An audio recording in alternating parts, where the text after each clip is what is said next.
रामपुर एक छोटा सा गांव था जहां सुबह शाम रौनक रहती थी। उसी गांव के कोने में एक छोटा सा कच्चा घर था जहां राजू अपनी माँ के साथ रहता था।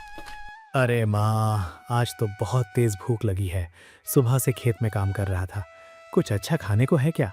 बेटा, आज घर में बस सूखी रोटी बची है और थोड़ा सा अचार है। तू खा ले, मैं बाद में खा लूंगी। माँ, तुम भी ना हर बार यही बोलती हो। चलो आज दोनों साथ में खाते हैं। वैसे भी अकेले खाने में मजा नहीं आता। राजू ने थाली में रोटी रखी और अपनी माँ के साथ बैठकर खाने लगा। गरीबी जरूर थी, लेकिन दोनों के चेहरे पर संतोष था। राजू हमेशा सोचता था कि एक दिन वो अपनी माँ की सारी परेशानियां खत्म कर देगा। माँ, मैं सोच रहा हूँ कुछ अपना काम शुरू करूँ। रोज रोज मजदूरी करने से कुछ खास नहीं हो पा रहा। बेटा, काम शुरू करना आसान नहीं होता। उसके लिए पैसे चाहिए होते हैं और अनुभव भी। माँ, मैं मेहनत करूँगा और सीख भी जाऊँगा। बस आप देखती जाओ। अगले दिन गांव में एक शादी थी। पूरे गांव में रौनक थी। उसी शादी में शहर से आए रसोइये बड़े बड़े भगोनों में खाना बना रहे थे। अरे, ये कैसी खुशबू आ रही है? अरे राजू, ये मटन बिरयानी बन रही है। उसी की खुशबू है। शहर का खाना है ये, शहर का। क्या मैं देख सकता हूँ ये मटन बिरयानी कैसे बनती है? देख ले, लेकिन ध्यान से। ये आसान काम नहीं है। इसमें समय और धैर्य दोनों चाहिए। राजू चुपचाप एक कोने में खड़ा होकर बिरयानी बनते हुए देखने लगा। कैसे रसोइया पहले मसाले भून रहा था, फिर मटन डाल रहा था, फिर चावल की परत लगा रहा था। हर चीज को वो बहुत ध्यान से देख रहा था। अगर मैं ये मटन बिरयानी बनाना सीख गया तो मैं भी कुछ कर सकता हूँ। गांव के कुछ लोग उसे ऐसा कहते देखकर हंसने लगे। अरे देखो, अब ये राजू भी बिरयानी बनाना सीखेगा। अब तो ये बड़ा आदमी बन जाएगा। राजू को उनकी बातें सुनकर बुरा तो लगा, लेकिन उसने ध्यान नहीं दिया और चुपचाप सीखता रहा। अगले कुछ दिनों तक राजू ने खेतों में पहले से ज्यादा मेहनत की। वो सुबह जल्दी उठ जाता और देर शाम तक काम करता ताकि कुछ पैसे जमा कर सके। बेटा, तू बहुत थक जाता है, थोड़ा आराम भी कर लिया कर। माँ, अभी मेहनत करने का समय है। आराम तो बाद में भी कर लूंगा। कुछ दिनों बाद राजू ने थोड़े पैसे जोड़ लिए। उसने बाजार से चावल, मसाले और थोड़ा सा मटन खरीदा और घर के बाहर चूल्हा लगाकर मटन बिरयानी बनाने की तैयारी करने लगा। माँ, आज मैं पहली बार मटन बिरयानी बनाने जा रहा हूँ। ध्यान से बेटा, जल्दबाजी मत करना, कहीं अपना हाथ वाथ मत जला देना। राजू ने पूरी मेहनत से बिरयानी बनाई, लेकिन जब खाने का समय आया तो स्वाद वैसा नहीं था जैसा उसने सोचा था। अरे, ये क्या हो गया? इतनी मेहनत करने के बाद भी ये बिरयानी सही नहीं बनी।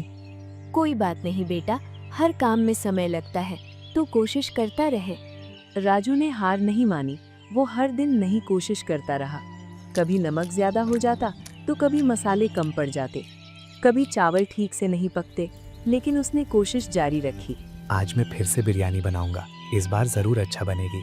धीरे धीरे उसे अब सब समझ आने लगा कि कितना मसाला डालना है, कितना समय लगाना है और कैसे स्वाद को बेहतर बनाना है। एक दिन जब उसने फिर से बिरयानी बनाई तो खुशबू पहले से अलग थी। माँ, जल्दी आओ और टेस्ट करके बताओ कि ये बिरयानी कैसी बनी है। वाह बेटा, आज तो तूने कमाल कर दिया। ये तो बहुत अच्छी बनी है। सच में माँ? तो ठीक है, फिर अब मैं इसे गांव के बाजार में बेचूंगा।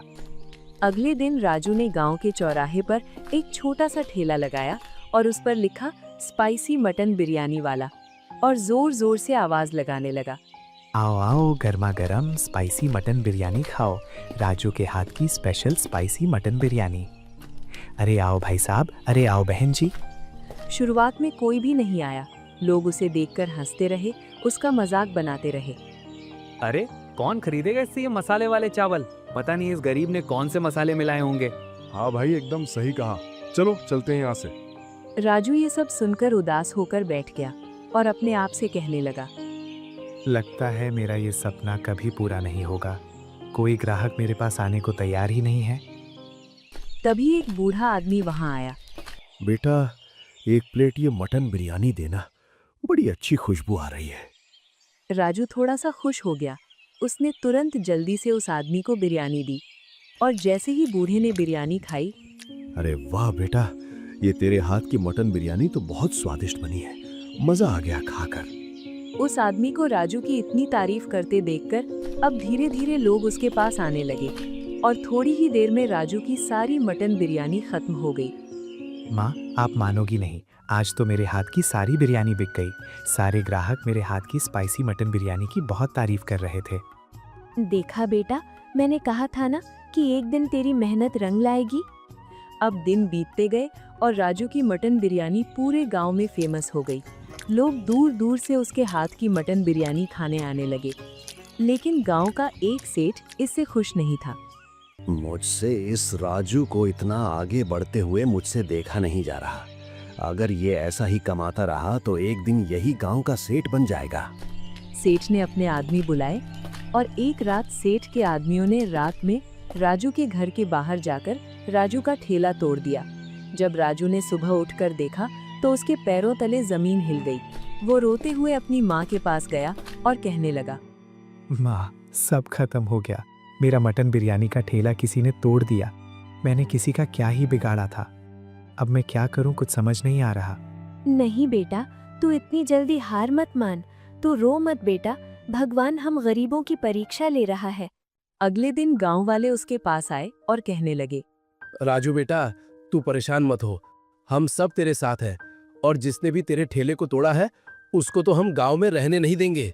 हाँ बेटा, और तू इतनी स्वादिष्ट मटन बिरयानी बनाता है कि हम गांव वाले अब तेरी बिरयानी के बिना रह नहीं सकते। इसलिए हम सब मिलकर फिर से तेरे लिए नया ठेला लेकर आएंगे। गांव वालों की मदद से राजू ने फिर से शुरुआत की और इस बार पहले से भी ज्यादा मेहनत की और उसका ठेला दोबारा चलने लगा। शुक्रिया भगवान, आज आपकी वजह से मेरा काम दोबारा चल गया। अब मैं कभी हार नहीं मानूंगा। और मेरे गांव वाले भी कितने अच्छे हैं, उन्होंने बुरे वक्त में मेरी मदद की। कुछ महीनों में ही राजू की छोटी सी बिरयानी की दुकान पूरे रामपुर गांव में मशहूर हो चुकी थी। सुबह सूरज निकलने से पहले ही राजू उठ जाता था और रात देर तक काम करता था। उसकी दुकान पर सुबह से लेकर रात तक लोगों की भीड़ लगी रहती थी। अब सिर्फ गांव के लोग ही नहीं बल्कि आसपास के गांवों से भी लोग उसकी बिरयानी खाने आने लगे थे। छोटू, जल्दी हाथ चला, आज फिर बहुत भीड़ लगने वाली है। जल्दी से ग्रेवी बना दे। आजकल लोग बिना ग्रेवी की बिरयानी खाते ही नहीं हैं। और सुन, ग्रेवी थोड़ी स्पाइसी बना देना। हाँ भैया, आज तो सुबह से ही लोग पूछ रहे थे कि आपकी स्पाइसी बिरयानी कब मिलेगी। राजू अब पहले से ज्यादा समझदार हो चुका था। उसे पता था कि ग्राहक को सिर्फ खाना नहीं बल्कि अच्छा व्यवहार भी चाहिए। इसलिए वो हर आने वाले इंसान से मुस्कुराकर बात करता था। आइए भैया, बैठिए। अभी गर्मा गर्म राजू की स्पेशल स्पाइसी मटन बिरयानी देता हूँ। राजू भाई, सच बताऊं, मैंने शहर की हर जगह की बिरयानी खाई है, पर तेरी ये स्पाइसी मटन बिरयानी का जवाब नहीं है। ये सुनकर राजू के चेहरे पर हल्की सी मुस्कान आ जाती थी, लेकिन अंदर ही अंदर वो और मेहनत करने का सोचता था। धीरे धीरे काम इतना बढ़ गया कि राजू और छोटू दोनों के लिए संभालना मुश्किल होने लगा था।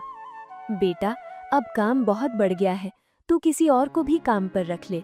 तू और छोटू अब कितना ही काम कर लोगे?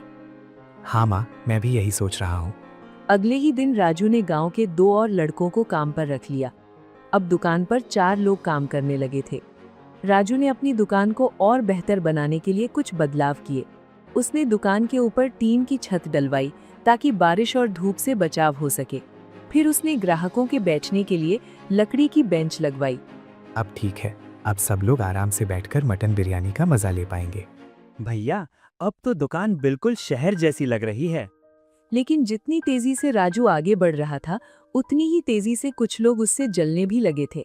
गांव का वही सेठ रोज दूर खड़ा होकर राजू की दुकान को देखता था। उसके चेहरे पर जलन साफ दिखाई देती थी। ये लड़का अगर ऐसे ही बढ़ता रहा तो एक दिन मुझसे भी आगे निकल जाएगा। मैंने इसका ठेला तोड़ा था, मगर इसने तो दुकान ही खोल ली। सेठ ने इस बार पहले से बड़ी चाल चलने का फैसला किया। कुछ ही दिनों में गांव के दूसरे कोने में एक बड़ी और चमकदार दुकान खुली। वहां बड़े बड़े बोर्ड लगे थे और रोशनी भी बहुत ज्यादा थी। अरे, ये नई दुकान किसकी है? सुना है शहर से कोई बड़ा बिरयानी वाला आया है। नई दुकान पर दाम भी कम रखे गए थे और दिखने में भी वो बहुत आकर्षक थी। इसलिए धीरे धीरे कुछ ग्राहक वहां जाने लगे। छोटू, आज भीड़ कुछ कम लग रही है। क्या बात है? कोई त्योहार वगैरह या कुछ और है क्या? भैया, वो हमारी दुकान के थोड़ा आगे एक बहुत बड़ी बिरयानी की दुकान खुली है और उसके रेट हमसे बहुत कम हैं। इसलिए अब लोग उसी दुकान पर जा रहे हैं। कोई बात नहीं छोटू, ये सब तो चलता रहता है। बस हम अपना काम सही तरीके से करते रहेंगे। राजू ने अपने काम में कोई कमी नहीं आने दी। वो पहले से भी ज्यादा ध्यान से खाना बनाने लगा। हर मसाले को सही मात्रा में डालता, हर प्लेट को अच्छे से सजा कर देता। कुछ दिन बीत गए, लेकिन नई दुकान का असर धीरे धीरे कम होने लगा। लोगों को जो स्वाद राजू की छोटी दुकान में आता, वो उन्हें बड़ी दुकान में नहीं आ रहा था। यार भाई, वहाँ दिखावा तो बहुत है, लेकिन राजू की स्पाइसी मटन बिरयानी जैसा स्वाद नहीं है। सही कहा भैया, असली मजा तो राजू की बिरयानी में ही है। उसके मसाले, उसका मटन भी कितना फ्रेश होता है और चावल वो भी कितने अच्छे होते हैं। मगर ये नई दुकान, उसमें लग रहा है कि उसका सेठ हमें बासी बिरयानी खिला रहा है। लोग फिर से अब राजू की दुकान पर लौटने लगे और अब तो पहले से भी ज्यादा भीड़ लगने लगी। छोटू, देखा मैंने तुझे कहा था ना कि बस अपना काम ईमानदारी और मेहनत से करेंगे तो लोग अपने आप हमारी दुकान पे आने लगेंगे। हाँ भैया, सच में। सेठ की ये चाल भी फेल हो गई। अब वो पूरी तरह हार चुका था। समय के साथ राजू ने अपने काम को और बढ़ाया। उसने अपनी दुकान को पक्का बनवाया। अब वो एक छोटे रेस्टोरेंट में बदल चुकी थी। बेटा, अब तो तेरी दुकान नहीं, रेस्टोरेंट हो गया है। हाँ माँ, ये सब आपकी दुआओं और आशीर्वाद का असर है। राजू ने गांव के कई बेरोजगार लोगों को काम पर रखा। अब उसकी दुकान सिर्फ एक बिजनेस नहीं, बल्कि कई लोगों के लिए रोजगार का जरिया बन चुकी थी। एक दिन दुकान के बाहर एक बूढ़ा आदमी खड़ा था। उसके पास पैसे नहीं थे। वो चुपचाप लोगों को खाते हुए देख रहा था। अरे बाबा, अंदर आइए। आप बड़ी देर से देख रहा हूँ दुकान के बाहर खड़े हैं। आइए, मटन बिरयानी खाइए। बेटा खा तो लूं, भूख भी बड़ी तेज लगी है, पर मेरे पास पैसे नहीं है। कोई बात नहीं बाबा, आप जैसे लोगों की दुआ और आशीर्वाद से ही मैं यहाँ तक पहुँचा हूँ। राजू ने उसे खाना खिलाया और अब धीरे धीरे राजू की पहचान सिर्फ एक अच्छे कुक के रूप में नहीं, बल्कि एक अच्छे इंसान के रूप में भी होने लगी। एक दिन वही सेठ चुपचाप दुकान पर आया। उसका चेहरा झुका हुआ था। राजू, मुझे माफ कर दे, मैंने तेरे साथ बहुत गलत किया। बेटा, तुझसे जलन में आके मैंने ही तेरा ठेला तोड़ा था, मगर तूने फिर भी हार नहीं मानी। मुझे माफ कर दे बेटा। कोई बात नहीं सेठ जी, अगर उस दिन आप मेरा ठेला नहीं तोड़ते तो शायद मैं और ज्यादा मेहनत नहीं करता और आज मेरा खुद का ये रेस्टोरेंट नहीं होता। आप अब पुरानी बातें भूल जाइए। छोटू, सेठ जी के लिए एक प्लेट बिरयानी लगा।